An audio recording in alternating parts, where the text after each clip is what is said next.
एक बार की बात है, किसी नगर में एक राजा ने एक मंदिर बनवाया जिसमें श्री कृष्ण की एक मूर्ति भी रखवाई, लेकिन उसकी कभी पूजा नहीं की। पूजा करने के लिए मंदिर में एक पुजारी को रखा गया। पुजारी नियमित कन्हैया जी को नहलाता और बड़ी ही श्रद्धा भाव से उनकी पूजा अर्चना करता। राजा भी रोज कान्हा जी के लिए एक फूलों की माला भेज देता था और जब वह दर्शन करने आता तो पुजारी उस माला को उतारकर राजा को पहना देता। ऐसा करते करते पुजारी की भी उम्र बीत चुकी थी। एक दिन किसी वजह से राजा नहीं आ सका तो उसने एक सेवक के हाथ मंदिर में माला पहुंचा दी और कहलवा दिया कि आज वह मंदिर नहीं आएगा, इसलिए पुजारी उसका इंतजार ना करे। इतना कहकर सेवक चला गया।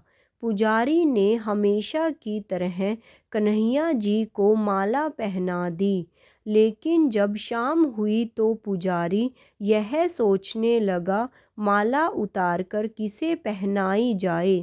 उसने सोचा क्यों ना ये माला आज मैं ही पहन लूं। वैसे भी मेरी उम्र हो चली है, जीवन का क्या पता कब खत्म हो जाए।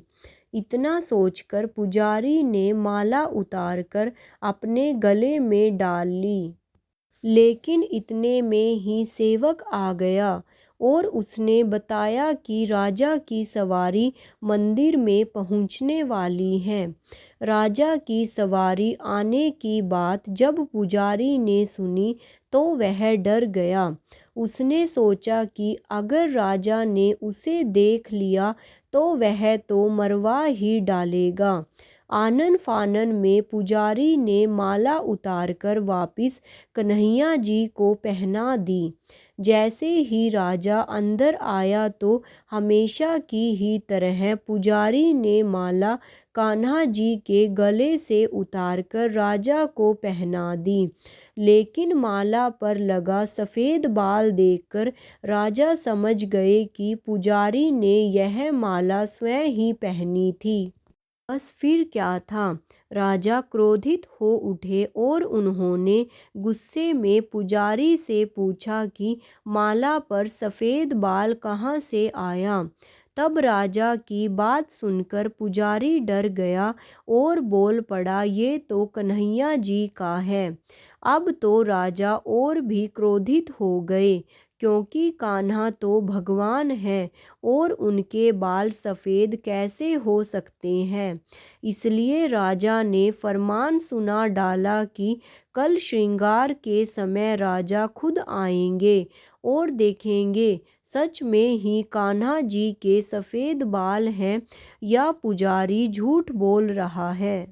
उन्होंने कहा कि अगर पुजारी ने झूठ बोला होगा तो उसे फांसी दे दी जाएगी। राजा का फरमान सुनकर पुजारी का बुरा हाल हो गया।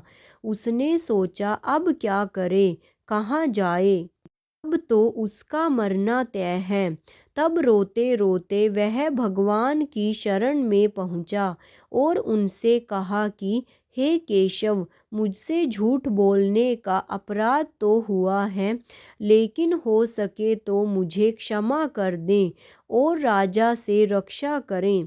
पुजारी ने कहा कि हे माधव, आपकी सेवा करते करते मैं वृद्ध हो चुका हूँ, अब आप मुझे माफ़ कर दीजिए, ऐसी गलती दोबारा नहीं होगी। यही कहते कहते पुजारी की न जाने कब आँख लग गई और उसकी आँख तब खुली जब सुबह हो चुकी थी। उधर सुबह होते ही राजा भी आ गया और कहने लगा, आज कान्हा जी का श्रृंगार वह खुद करेगा। ऐसा कहकर जैसे ही राजा ने कान्हा जी का मुकुट उतारा तो देखा कि श्री कृष्ण के तो सारे बाल ही सफ़ेद हैं। लेकिन राजा को फिर भी यकीन नहीं हुआ। उसे लगा कि फांसी के डर से पुजारी ने ही बालों को रंग दिया होगा। राजा ने सोचा कि क्यों ना कन्हैया जी का एक बाल तोड़कर देखा जाए। इसके बाद राजा ने कान्हा जी का एक बाल तोड़ लिया, लेकिन जैसे ही बाल टूटा, कन्हैया के सिर से खून की धारा बहने लगी। यह देखकर राजा भगवान के चरणों में गिरकर माफ़ी मांगने लगे। तभी श्री कृष्ण की मूर्ति से आवाज़ आई, हे राजन, तुमने मुझे केवल मूर्ति मात्र ही समझा, इसलिए आज से मैं तुम्हारे लिए केवल मूर्ति मात्र ही रहूँगा। लेकिन पुजारी ने सच्चे मन और पूरी श्रद्धा से मेरी भक्ति की है, इसलिए उसकी अनन्य भक्ति को देखकर मुझे अपने बाल सफ़ेद करने पड़े। कन्हैया जी ने कहा कि भक्ति में कभी भी संशय नहीं होना चाहिए और सच्चे भक्त की लाज तो मैं कभी जाने ही नहीं देता।